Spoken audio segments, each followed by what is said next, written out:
여러분, 하나님에 대한 변하지 않는 진리가 있습니다.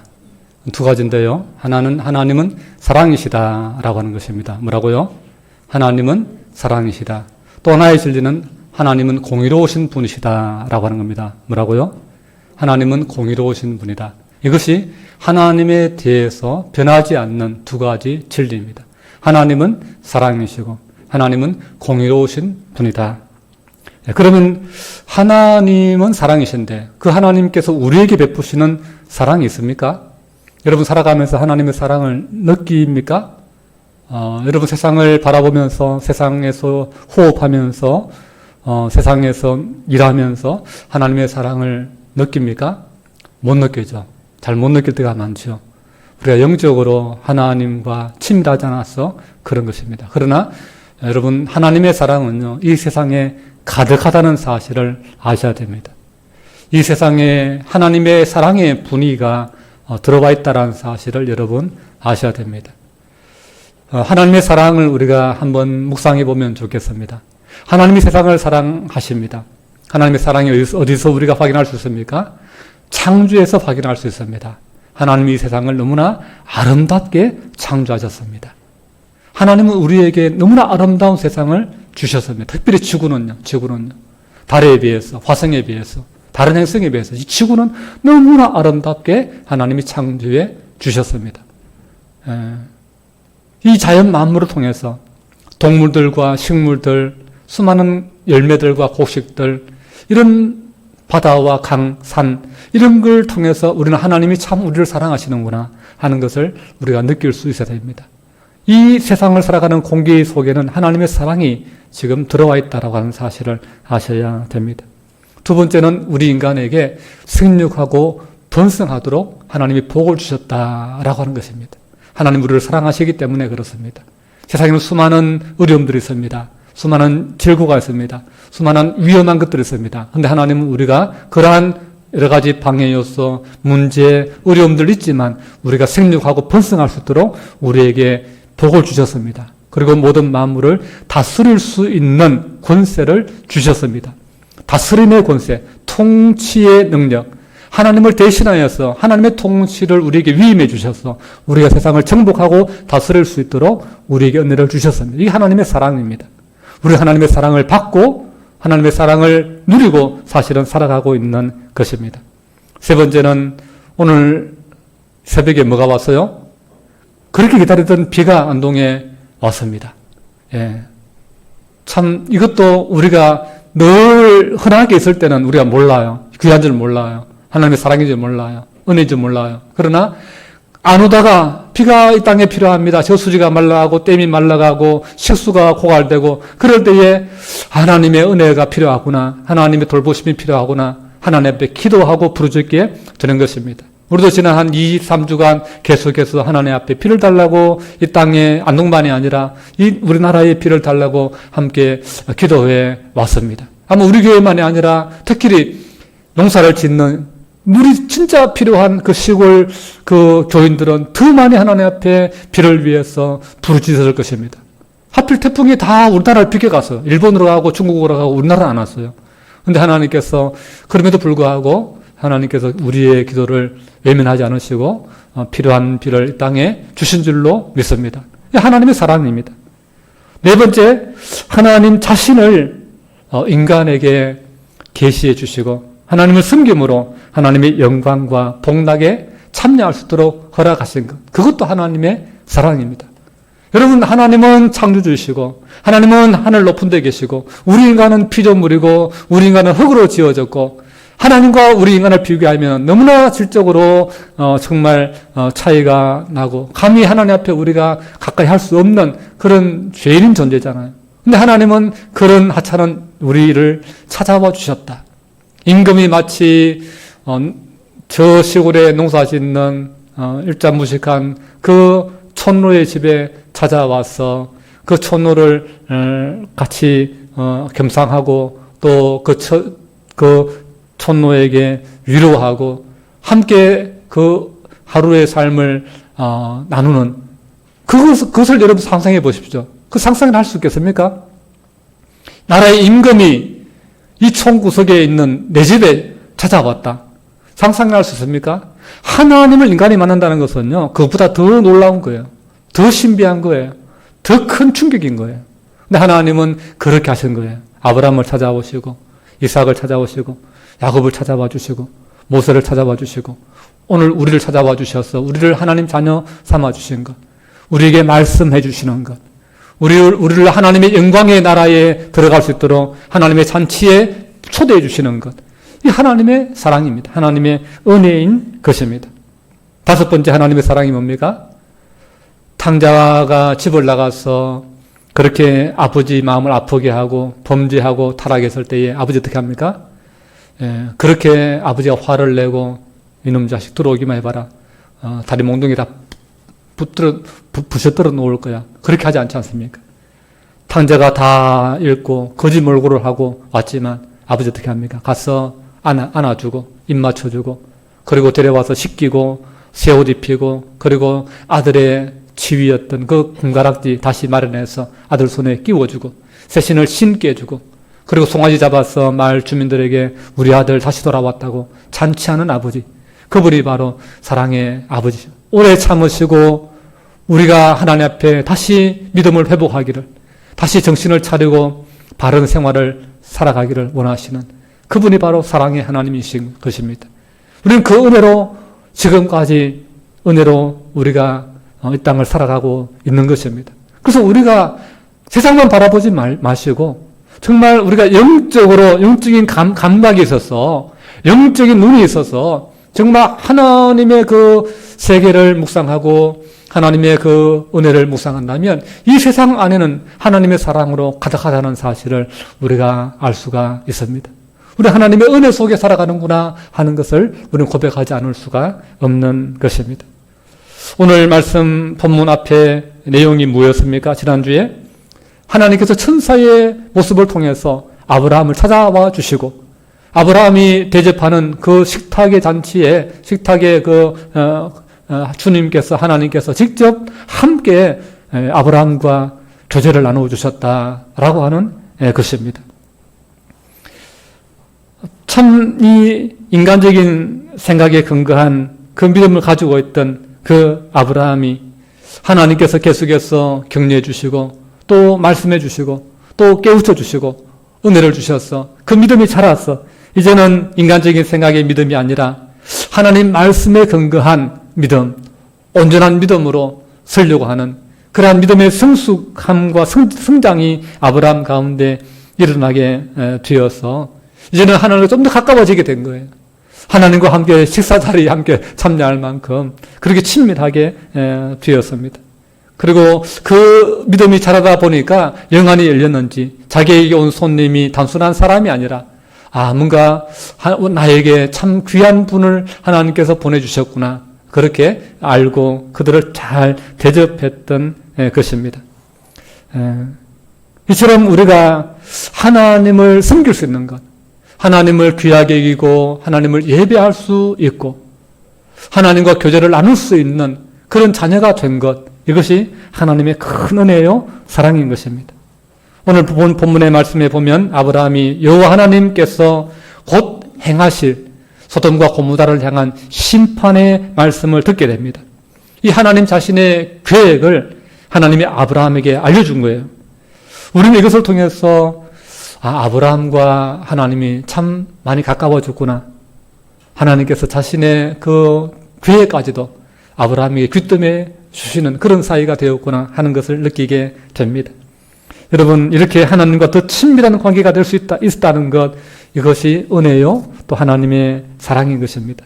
제 어머니 돌아가셨지만은 2년 전에 돌아가셨는데 사실 너무나 힘들고 어려웠던 시절에 태어나셔서 초등학교도 문턱에도 못 가보신 분이거든요. 한글도 모르시고 숫자도 못 배우신 분이세요. 근데 그런 분이 참 일자무식 하셨던 분이 참 그 옛날에는 뭐 5, 60년대 그때는 태반 이상이 다 문맹이었습니다. 문맹. 제 어머니뿐만이 아니라 그때 대학 나온 사람들 뭐 몇 명 있었겠습니까? 면에 1명, 2명 있을까 말까 할 정도였지요. 그렇기 때문에 그런 시대에 대학 나온 사람하고 초등학교도 못 나온 사람이 같이 겸상하고 친구가 된다는 것, 그건 상상할 수도 없는 일입니다.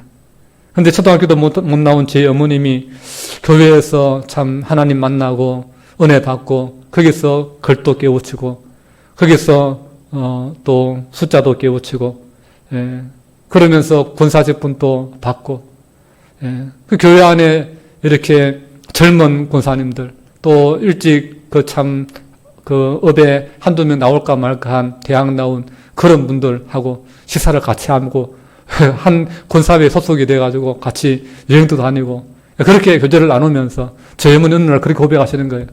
야, 내가 초등학교도 못 나온 내가 일자무식한데 하나님 믿고 하나님 은혜로 그런 높은 분들, 그런 귀한 분들하고 친구가 되고 그런 분들하고 대화하고 그런 분들하고 밥 먹고 이렇게 할 수 있다는 게 참 하나님 은혜다. 하나님 사랑이다. 그렇게 고백하는 것을 제가 들었습니다.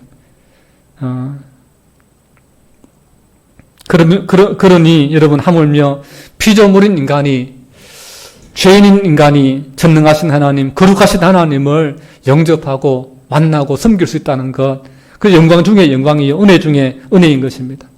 북한 이렇게 탈북민 이야기 들어보면은 그렇지 않습니까? 수령인 김일성, 김정일, 김정은, 그 수령님 얼굴 한번 보는 게 그들은 일평생 소원 아닙니까? 그 수령이 자기 지역에 찾아오면 그 큰 영광이 아닙니까? 기념이 아닙니까? 군부대 한번 방문하면 수백 명, 수천 명이 단체 사진 같이 찍지 않습니까? 그러면 그게 가보입니다, 가보. 그거 찍어가지고 인화해가지고 자기 집에 가보로 모셔놓고 그리고 그런 집들을 모든 사람이 다 부러워합니다. 와, 좋았겠네. 저 집은 참 영광이네. 그렇게 생각하지 않습니까? 근데 인간과는 비교할 수 없는 하나님을 우리가 모실 수 있고 그 하나님의 백성이 될 수 있다는 것, 그 하나님의 그 나라에 우리가 들어갈 수 있는 시민권을 가지고 있다는 것, 그 하나님의 자녀로 우리가 불릴 수 있다는 것, 이것이 참 특권이고 영광인 것입니다.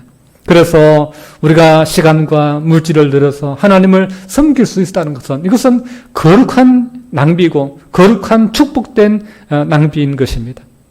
우리가 이 시간을 세상 속에서 TV 보면서 혹은 핸드폰 만지면서 그렇게 보낼 수 있습니다. 그러나 이 시간을 우리가 구별해서 하나님 앞에 나와서 말씀 듣고 하나님과 예배하면서 교제하면서 하나님의 은혜를 입을 수 있다는 것, 이건 참 너무나 이 시간의 낭비가 아니고 이것은 영광스러운 낭비이고 축복된 낭비가 아닐 수 없는 것입니다. 아브라함이 하나님을 귀히 대접하고 그분과 시간을 보낼 수 있었던 것, 이것이 바로 하나님의 은혜요 사랑인 것입니다. 자식도 없고 땅도 없었던 팔자 사나운 그 아브라함 부부를 하나님이 택하여 불러주셨고 그들에게 자녀의 축복을 약속하셨고 땅의 축복을 약속해 주셨습니다.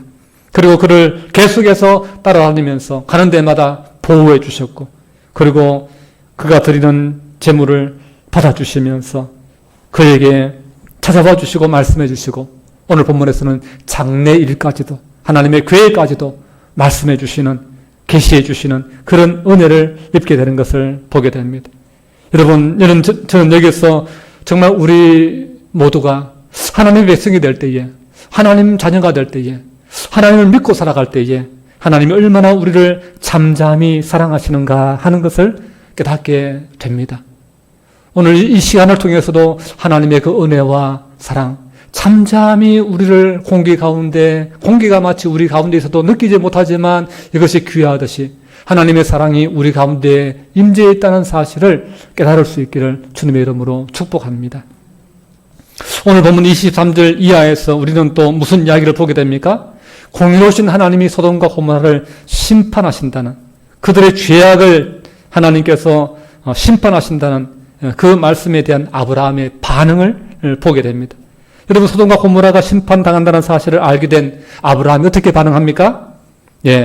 소돔과 고모라 성을 위해서 아브라함이 하나님 앞에 딱 맞섰어. 하나님을 가로막고 하나님 안 됩니다. 그러면서 하나님 앞에 중보의 기도를 하는 것을 보게 됩니다. 왜 그렇습니까? 아브라함이 생각하기에는 하나님께서 소돔과 고모라를 심판한다, 멸망시킨다, 징계한다 라고 했을 때에 아브라함은 그것이 굉장히 못마땅했습니다. 굉장히 불합리해 보였습니다. 그것은 너무한 처사라고 아브라함은 생각되었습니다. 아니, 하나님께서 그렇게 잔인하실 수 있나? 하나님께서 그렇게 불의하실 수 있나? 하나님께서 그렇게 마구잡이로 그렇게 함부로 하실 수 있나?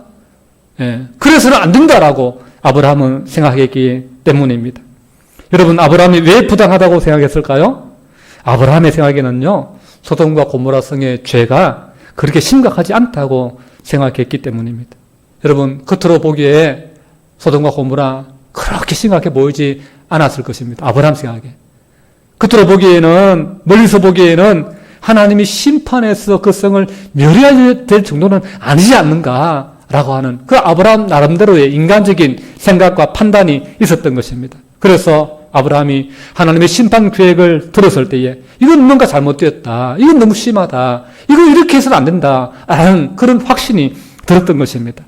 여러분, 우리도 세상에서 여러분 일어나는 여러 가지 재난을 보지 않습니까? 뭐 콜롬비아의 지진, 뭐 베네수엘라의 지진, 또 뭐 일본의 지진, 또 중국의 홍수와 그 태풍의 어떤 그런 난리, 예, 그런 여러 가지 뭐 전쟁의 소식, 그런 걸 들으면서 야, 하나님이 계신데 어떻게 그런 일이 일어날 수 있는가? 하나님 너무하시지 않는가? 그런 반응을 보일 때가 있지 않습니까? 아브라함이 딱 그런 것입니다. 이건 아닌 것 같은데 하나님이 뭔가 잘못 판단하신 것 같아. 뭔가 오해하시는 것 같아. 예, 그렇게 생각하는 것이죠. 하나님이 심판하시도록 그냥 내버려 뒀다가는 죄 없는 사람이 그 땅에 억울하게 죽지는 않을까? 그런 생각이 아브라함에게 드는 것입니다. 아브라함 나름대로는 정의감이 마음속에서 끌어 일어났던 것입니다. 그래서 내가 이 부분을 하나님 앞에 좀 따져봐야 되겠다. 이 부분을 하나님과 좀 이야기해 봐야 되겠다. 그러면서 하나님을 막아선 것입니다. 그래서 하나님께 그렇게 이야기하는 것이죠. 여러분, 23절, 24절 말씀 우리 같이 읽겠습니다. 시작. 아브라함이 가까이 나아가 이르되 주께서 의인을 악인과 함께 멸하여 하시나이까 그 성 중에 의인 50명이 있을지라도 주께서 그곳을 멸하시고 그 50일을 위하여 용서하지 아니하시리이까. 예. 그 아브라함 생각이 뭐예요? 야, 하나님 저 큰 성읍 그 당시에 제일 그 좋은 땅이었기 때문에 가장 많은 인구가 사는 그러한 것이었습니다. 근데 저걸 다 멸한단 말인가? 예. 저거 좀 너무한 거 아닌가? 저 성에 사람 저렇게 많은데, 적어도 내가 생각할 때 아무리 내가 작게 잡아도 한 죄 없는 사람 한 50명 정도 있지 않을까? 아브라함이 그렇게 판단했던 것 같습니다. 그래서 50명의 의인이 있는데, 악한 사람이 있다고 해서 그 사람들 멸하기 위해서 50명도 같이 멸해야 됩니까? 멸망받아야 됩니까? 아브라함이 지금 그 이야기 하고 있는 것입니다. 하나님이 만약에 그런 하나님이라고 한다면 하나님이 세상의 심판자이신데 창조주이신데 하나님이 세상을 만드신 분이고 심판하시는 분이라고 한다면 정의로워야 되고 공의로워야 되지 않습니까? 라고 아브라함이 지금 의분에 찼어. 지금 하나님의 공의를 거론하면서 하나님의 감정을 자극하면서 하나님이 불공평해서는 안 된다라고 하는 것들을 하나님이 공의롭고 정의로워야 된다는 것을 이야기하면서 지금 50명을 지금 드러낸 거예요. 그러니까 하나님께서 뭐라고 하십니까? 26절 말씀 보십시오. 여호와께서 이르시되 내가 만일 소돔 성읍 가운데에서 의인 50명을 찾으면 그들을 위하여 온 지역을 용서하리라 그랬습니다. 50명 찾으면 50명 있다면 네 말대로 용서할게, 멸하지 않을게, 심판하지 않을게 그럽니다. 그 말을 들었을 때 아브라함의 생각이 들었습니까? 내가 생각했던 것보다 의인이 없나? 죄인이 그렇게 많나? 하는 생각이 살짝 들었을 것입니다. 의인 50명이 없을 수도 있겠다 라는 생각이 드는 거예요. 그러니까 아브라함이 어떻게 합니까? 그러면 거기서 5명이 부족해서 45명 정도만 있다고 한다면 그 5명 부족한 것 때문에 그 성 멸하겠습니까? 또 따지는 거예요. 그러니까 하나님께서 5명 부족해도 45명만 돼도 내가 용서하겠다. 그 아브라함이 또 다시 아닌가 보다. 그러면서 그럼 40명 정도만 있어도 어떻습니까? 그러니까 40명 있어도 내가 멸하지 않을게. 그렇게 말하세요. 그러니까 아브라함이 점점 뭔가 이게 내가 생각했던 것보다 이 소돔과 고모라의 이 영적인 상태가 죄악의 그 심각성이 훨씬 더 심각하구나. 내가 겉으로 보는 것하고 다르구나 하는 것을 알게 되죠. 그래서 5명으로 줄이다가 40명부터는 10명씩 줄여나갑니다. 30명이 있다면요. 그래도 하나님 용서한다고 하니까 그러니까 하나님 한 번 더 이야기할게요. 하나님 좀 봐주세요. 그러면서 이제 사과까지 하면서 20명만 있다면요. 20명에서도 용서할게. 그러니까 이제 뭐 할 말이 없죠. 여러분, 감히 인간이 왕 앞에 만약에 상수를 한다고 한다면 이런 식으로 상수하고 살아남을 수 있는 인간이 있겠습니까? 김정은 앞에서 밑에 당 간부 중에 한 명이 김정일이 뭐 하라고 지시를 했는데 그거 뭔가 문제 있다고 하면서 계속해서 이런 식으로 따지고 쓴다면 살아남겠습니까? 왕 앞에서는 살아남지 못합니다, 여러분. 근데 하물며 하나님 앞에서 아브라함이 그런 식으로 한다는 것 참 굉장히 참 아브라함도 정 목숨 걸고 어쩌면은 하고 있는 것이라고 생각됩니다. 그래서 도저히 이제 20명까지 내려가니까 더 이상 뭐 이야기하기가 민망하지 않습니까? 마지막으로 10명 정도는 있지 않을까. 최후의 포로로 10명을 잡고 하나님께 아뢰입니다. 그러니까 하나님께서 10명 찾아내면 그러면 그 10명 때문에 내가 그 소돔 고모라 멸하지 않을게. 그렇게 하나님께서 말씀해 주십니다. 여러분, 참 이 말씀 우리가 보면서 참 우리가 드는 생각이 뭡니까?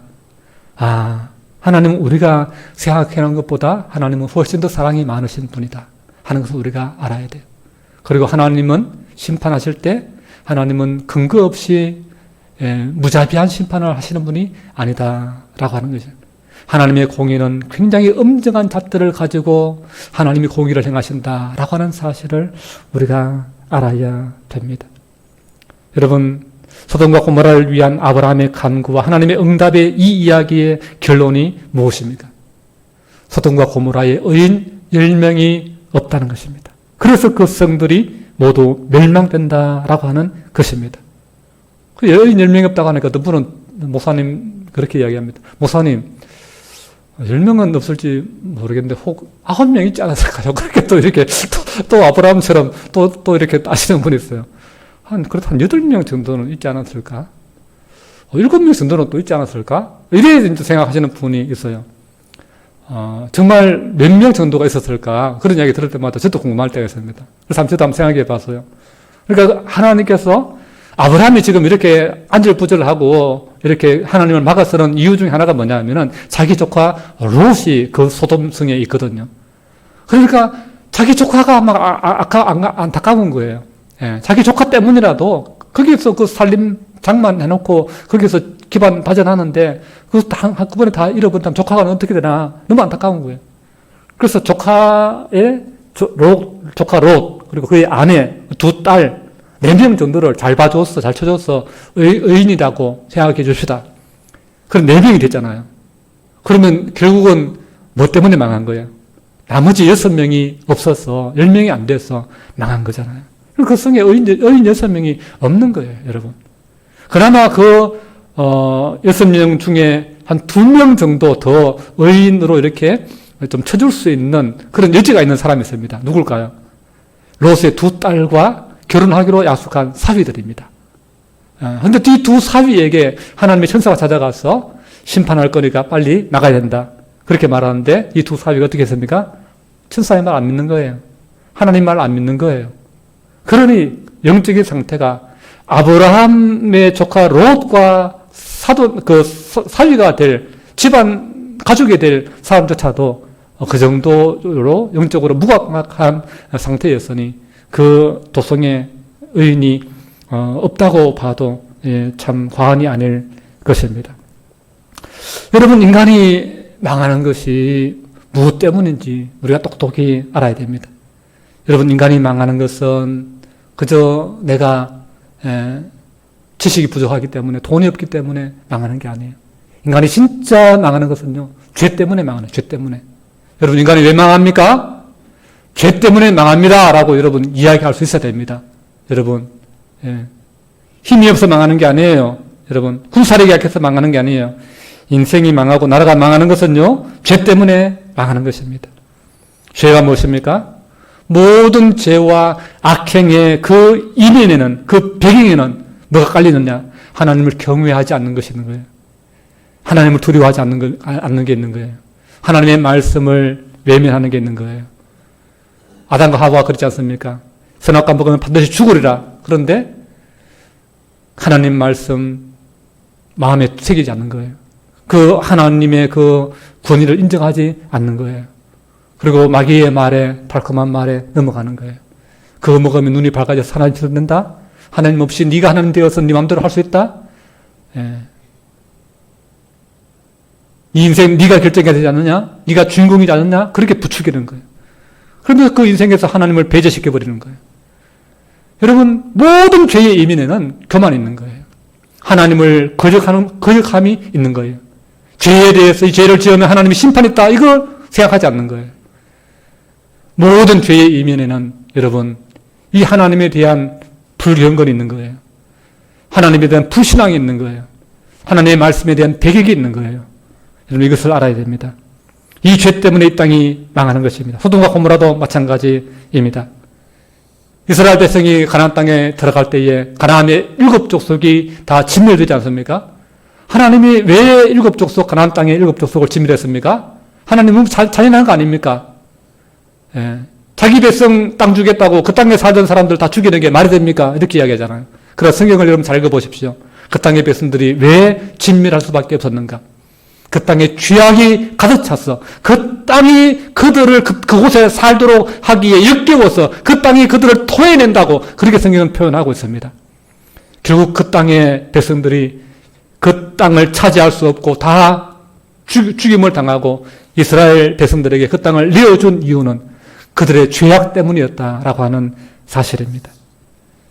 여러분, 북이스라엘 왕국이, 남유다 왕국이 하나님의 백성이고 하나님이 세우신 나라고 하나님의 복받는 세상에서 가장 뛰어난 솔로몬의 지혜, 다윗의 용기, 통치력, 그렇게 뛰어난 그러한 나라였는데 왜 망했습니까? 교만했기 때문에 그렇습니다. 교만해서 하나님 섬기다가 갈아타고 우상 섬기고, 예. 하나님 말씀 순종하면서 거룩하게 살다가 그 하나님 말씀 버려버리고 우상을 따라서 엄란하게 타락하고, 공의와 정의를 행하면서 가난한 자, 약한 자, 고아와 과부 돌보다가 하나님 말씀 던져버리고 고아와 과부와 나그네를 약탈하고 빼앗고 공의를 짓밟아버리고, 그랬을 때에 그들이 그 죄악으로 말미암아 하나님의 나라였지만, 하나님의 백성이었지만 이방의 포로로 끌려가는 그런 수모를 겪게 하는 것이었던 것입니다. 여러분, 우리가 어제가 광복절 81주년 아니었습니까? 여러분, 아시아를 생각할 때에 가장 먼저 근대화에 성공한 나라가 됩니까? 일본이죠. 일본. 정말 일본은 참 머리가 좋았고 정말 행운이 따랐습니다. 그래서 영국과 수교하고 또 미국과 또 조약을 맺고 그러면서 경제력과 군사력을 엄청나게 키우고 개화를 빨리 서두르고 근대화를 이루었습니다. 그래서 아시아를 제패하는 그러한 패권 국가가 되었습니다. 여러분, 그러나 그때 우리나라는 뭐였습니까? 우리나라는 세상에 어떻게 돌아가는지 물정을 전혀 모르고, 저 사람들 우리가 문호를 열어주면 안 돼. 그러면서 세국 정책하면서 문 다 걸어 잠그고 우물안 깨구리처럼 그렇게 공작을 맹작하고 답답한 그러한 나라가 되었습니다. 힘을 키우지 못하고, 예. 세상의 지혜와 지식을 얻지 못하고 그렇게 세상에 이리저리 눈치 보면서 어떻게 살아남을까, 예. 전전긍긍하는 너무나 답답한 나라였습니다. 1910년 조선이 망하고 주권을 일본에 뺏긴 이유가 무엇입니까? 겉으로 보기에는 나라가 힘이 없었기 때문에, 경제력이 약했기 때문에, 군대가 없었기 때문에 그렇게 생각합니다. 여러분, 그렇지 않습니다. 조선이 진짜 망한 이유는요, 죄악 때문에 망한 거예요. 예, 이 땅의 죄 때문에 망한 거예요. 여러분, 1800년대 말부터 1910년 사이에 이 조선이라는 나라에는요, 탐관 오리가 가득했습니다.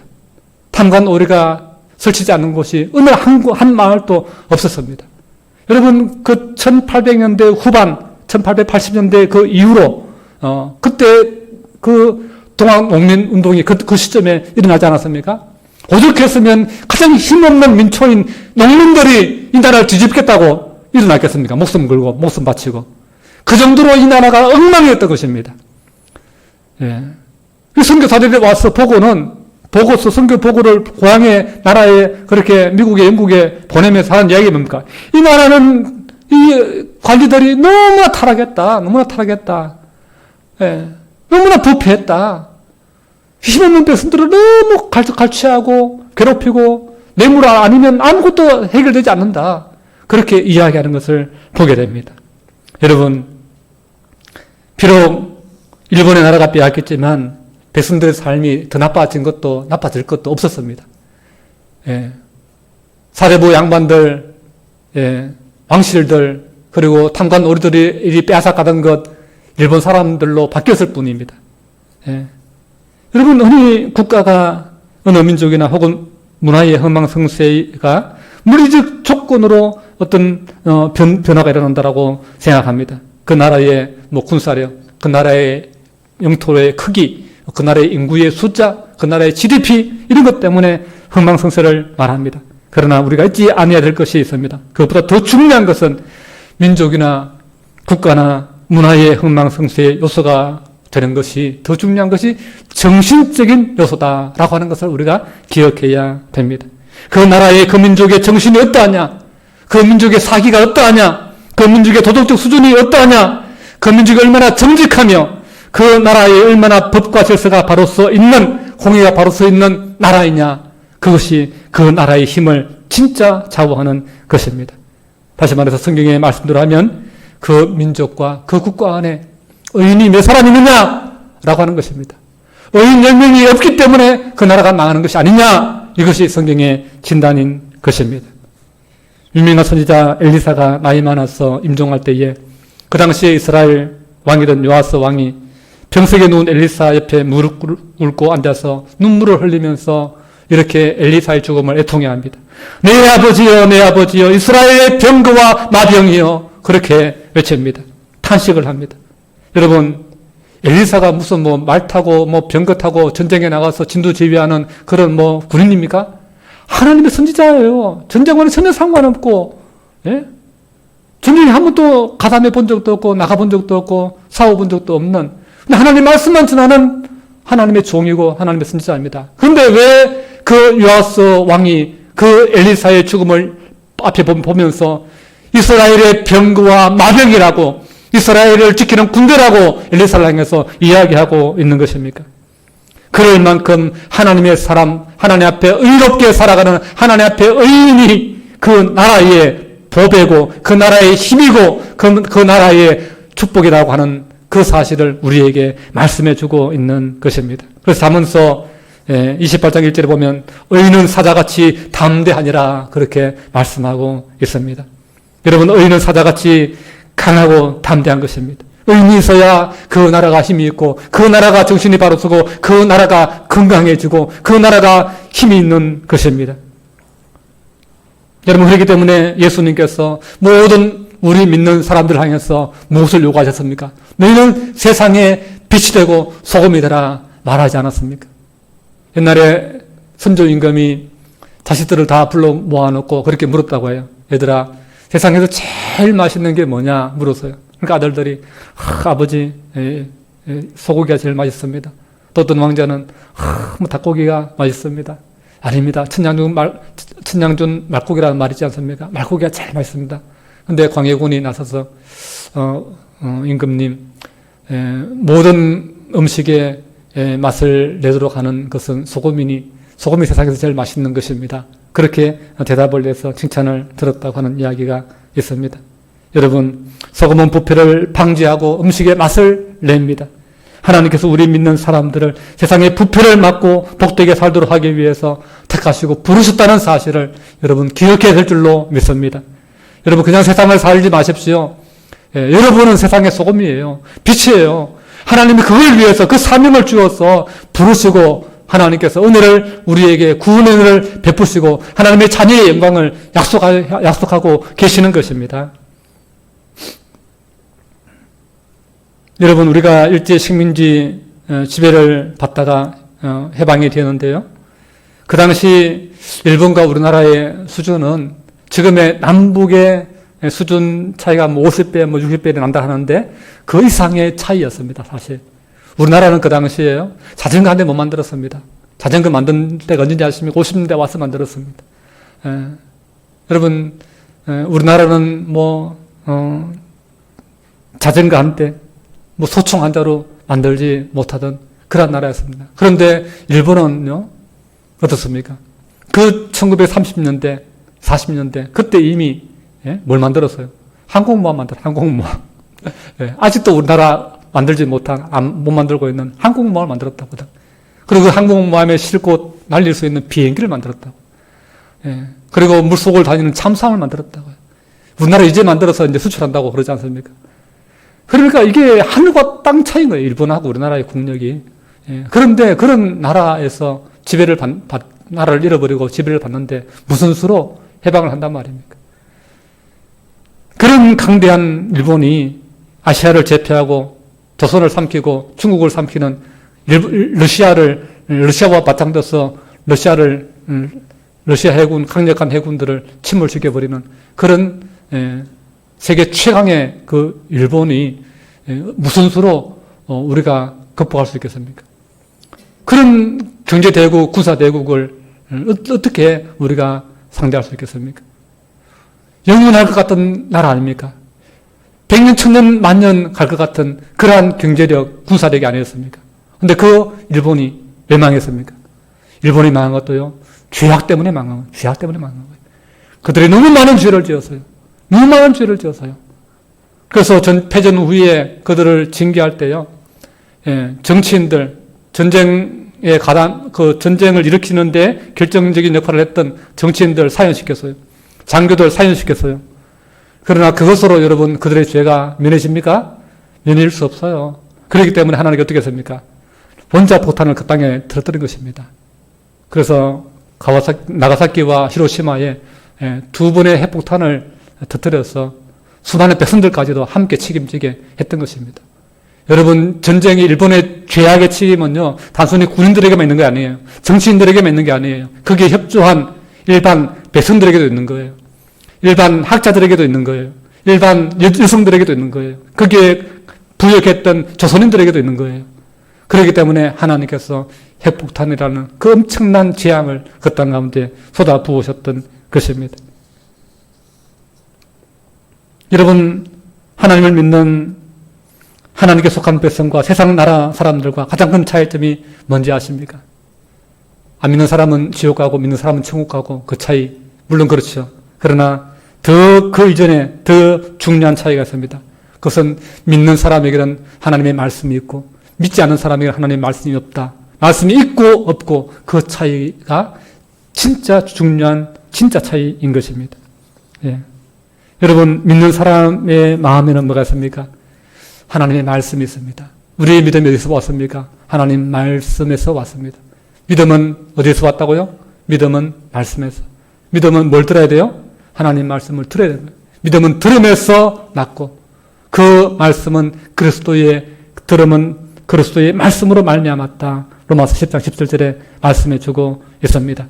하나님 말씀을 두고 그 말씀을 마음에 와닿고 그래서 그 말씀을 믿는 사람, 그 말씀이 그 마음에 있는 사람이 그리스도인인 것입니다.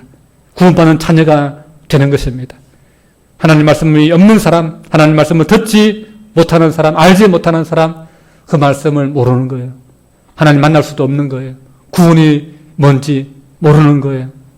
마귀의 자식으로 살다 지옥 갈 수밖에 없는 것입니다. 그러니 우리는 하나님의 말씀을 마음에 믿어야 되고 말씀을 붙들어야 되고 그 말씀대로 순종하며 살아야 되는 것입니다. 이것이 하나님께서 우리를 향하여 기대하시는 것입니다. 이스라엘 백성들을 애굽에서 종살이하던 그 노예 백성들을 왜 해방시켜 주셨습니까? 왜 광야에서 그들을 보호해 주시고 먹이시고 입히셨습니까? 왜 홍해 바다 가운데 멸하지 않도록 홍해 바다를 안전하게 갈라주셨습니까? 왜 그들을 가나안 땅으로 적과 꿀이 흐르는 땅으로 인도해 주셨습니까? 예. 아브라함과 이삭과 야곱에게 하신 하나님의 약속, 맹약 때문에 그렇지요. 첫 번째는. 그러나 더 중요한 것이 있습니다. 하나님께서 그들을 향한 꿈이 있었고 비전이 있었기 때문입니다. 그 하나님의 꿈과 계획이 뭡니까? 그 백성을 하나님 아는 백성으로, 하나님 말씀을 지키는 백성으로 삼아서 이 세상의 빛과 소금으로 제사장 나라로 세우기 위해서 그런 것입니다. 그래서 아브라함을 통해서 모든 민족이 복을 받도록 하기 위해서, 아브라함이 믿었던 그 하나님을 아브라함을 통해서 다른 사람들도 하나님 만나고 하나님 믿고 하나님 말씀 듣고 그렇게 아브라함이 받았던 복을 다른 민족들도, 다른 이방인들도 하나님을 믿음으로, 하나님을 섬김으로 복을 누리고, 그 아브라함이 받았던 영광을 그들도 받게 하기 위해서 하나님이 아브라함을 택하시고 그 이스라엘을 복되게 하신 것입니다. 오늘 우리들도 마찬가지입니다. 우리가 예수 믿은 것, 그저 예수 믿고 건강하고 뭐 잘되고 복받고 오래 살고 그 위해서 우리 부르신 게 아니에요. 물론 그런 은혜도 있습니다만은 더 큰 은혜는 우리를 하여금 세상 가운데 빛과 소금으로 살도록 하기 위해서, 하나님의 영광 위에 살도록 하기 위해서, 하나님의 공의를 하나님의 말씀 가운데 이루도록 그렇게 우리를 부르신 거예요. 그 말씀이 오늘 18절 19절에 아브라함에게 하나님이 그렇게 말씀해 주십니다. 여러분 18절 19절 말씀 우리 같이 읽겠습니다. 시작. 아브라함은 강대한 나라가 되고 천하 만민은 그로 말미암아 복을 받게 될 것이 아니냐. 내가 그로 그 자식과 혼속에게 명하여 여호와의 도를 지켜 의와 공도를 행하게 하려고 그를 택하였나니 이는 나 여호와가 아브라함에게 대하여 말한 일을 이루려 함이니라. 아멘. 천하 만민이 아브라함을 통해서 복을 받게 될 것이다 말합니다. 왜 아브라함으로 말미암아 복을 받습니까? 아브라함은 하나님의 말씀을 받았거든요. 하나님의 말씀을 들었거든요. 아브라함이 하나님의 말씀이 있거든요. 그러니까 아브라함을 통해서 하나님의 말씀이 이방 사람들에게, 그 후손들에게 전파되어져서 그들로 하여금 이 공의로운 말씀, 하나님의 공도가 이 땅 가운데 흘러가서 이 땅이 죄 가운데 망하지 않고 하나님의 말씀으로 말미암아 믿음을 가지고 구원받도록 하기 위해서 하나님이 이렇게 말씀하고 계시는 것입니다. 오늘 아브라함이 뭘 위해 택함받았고 부름받았다고요? 여호와의 도를 지켜서 의와 공도를 행하게 하기 위해서 오늘 우리를 구원하신 것도 마찬가지입니다. 우리는 죄와 더불어 먹고 짜가며 타락하는 것을 우리는 경계해야 됩니다. 당연하게 생각하면 안 됩니다. 여러분 죄를 멀리 하십시오. 하나님을 두려워하십시오. 하나님의 말씀을 귀하게 여기십시오. 그 말씀의 길로 가십시오. 그것이 여러분 복을 짓는 삶입니다. 하나님의 은혜를 보답하는 삶입니다. 하나님의 영광을 드러내는 삶입니다. 그리고 가장 가치 있게 땅을 살아가는 삶인 것입니다. 그래서 영적으로 끼어서 이 나라를 위해서 여러분 기도하는 것이 진정한 애국인 줄로 믿습니다. 1910년대에 20년대에 이 땅의 기독교인들 선교사 들어와서 열심히 복음 전했더니 1920년대에 이 땅의 기독교 인구가 한 20만 명 정도 되었습니다. 그 당시 인구가 2천만 명이었거든요. 그러니까 100분의 1%의 기독교인들이 이 땅에 있었습니다. 근데 그들은 1%, 소돔과 고모라 성에 만약에 합쳐서 1000명의 인구가 있었다면 10명이면 몇 프로입니까? 1%죠, 1%. 예. 근데 10명이 없어서 망했는데 이 조선 땅에 1920년대 가지고 1%의 기독교인 의인 10명과 같은 그런 기독교인들이 있었습니다. 그들은 어떻게 했습니까? 그들이 나라를 위해서 기도했습니다. 그들이 하나님의 말씀을 가르쳤습니다. 그들이 술 먹지 말자, 노름하지 말자, 그리고 하나님 말씀대로 정직하자, 그를 부르짖었습니다. 그러면서 열심히 복음 전했습니다. 그럴 때 이 땅에 소망이 생겼습니다. 사람들이 쉽게 깨어나고 정직하게 행하고 법과 질서가 바로 서고 그러면서 하나님께서 1945년 8월 15일 해방의 날을 주신 것입니다. 그리고 이 땅에 하나님 마을마다 동네마다 교회를 세우셔서 하나님 믿는 백성들이 가장 많도록 하셔서 오늘날 하나님이 큰 나라가 되게 하시고 세계 열방의 복음을 증거하고 선교사를 파송하고 그리고 어렵고 가난한 나라를 돕는 그런 나라로 하나님께서 기적을 베풀어 주신 것입니다. 여러분 하나님 바르게 믿어야 이 나라에 소망이 있을 줄 믿습니다. 하나님의 뜻을 깨닫고 하나님의 사랑과 은혜를 깨닫고 여러분 하나님을 경외하시고 하나님께 영광 돌리고 하나님께 소망을 두는 우리 구주 예수 그리스도께 감사하고 영광을 돌리는 그런 저와 여러분 될 수 있기를 주님의 이름으로 축복합니다. 기도합니다. 좋으신 우리 아버지 하나님, 소돔과 고모라 성에 하나님이 찾으시는 의인 10명이 없어서 그들이 망했던 것을 기억합니다. 그 역사적인 사실은 오늘날도 그대로입니다. 이 땅에 나라가 망하는 것, 다 그들의 죄악 때문에 망한다는 사실을 하나님 기억하게 도와주시옵소서. 우리 삶이 개인의 삶도 무너지고 망하는 것이 결국 죄 때문에 돈이 없어 망하는 것이 아니라 능력이 많이 없어서 망하는 것이 아니라 스펙 때문에 망하는 것이 아니라 결국 내 안에 다스리지 못하는 그 죄 때문에 남을 아프게 하고 가족을 힘들게 하고 내 인생이 무너진다는 사실을 깨닫게 하여 주시옵소서. 그래서 하나님이 찾으시는 그 의인 10명이 무엇으로 의인 될 수 있겠습니까? 하나님 말씀밖에 없습니다. 다시 하나님 말씀 앞에 바로 서게 도와주시고 하나님을 경외하게 하시고 하나님을 사랑하게 하시고 하나님을 두려워할 수 있는 그러한 우리가 되게 하시고 예수 그리스도께 우리의 소망을 줄 수 있는 참된 그리스도인 빛과 소금의 삶을 살아내는 그러한 믿음의 사람들 우리 모두 될 수 있도록 은혜를 베풀어 주시옵소서. 예수님 이름으로 기도하옵나이다. 아멘. 찬송가 340장